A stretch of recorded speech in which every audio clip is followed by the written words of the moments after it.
সব শেষে আজ আমি নিমন্ত্রণ করতে বেরোলাম আমার খুবই কাছের মানুষদের। তো শিনুকে বাড়িতে রেখে সোনা, আমি আর ওর পাপা চলে যাচ্ছি এখন নিমন্ত্রণ করতে। সবাইকে তো অলরেডি নিমন্ত্রণ করা হয়ে গেছে, হাতে আর বেশি সময় নেই। আজকে চলে এসেছি আমার ভালোবাসার মানুষ, এই যে আমার আন্টি।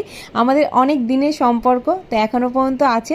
তো এই হলো আমার বোন আর আন্টি। এসেই তো প্রথমে বসলাম, আর আন্টি তো জানতো আমি আজকে আসবো, কিন্তু সন্ধ্যে দিয়েই ফোন করছিল কখন আসবে কখন আসবে। কারণ এই যে মিষ্টি সিঙ্গারা সব কিছু আয়োজন করে রেখেছিল। আমরা একটু রাত করেই আসলাম, কারণ আমরা গড়িয়াহাট গেছিলাম, আর বাড়িতে না রাত করে আসলে দেখবে সবাই থাকেও। তো দেখো মিষ্টির প্লেটে কতগুলো মিষ্টি দিয়েছে, আর এখান থেকে সোনাকে একটা খাইয়েছি, আমি একটা খেয়েছি।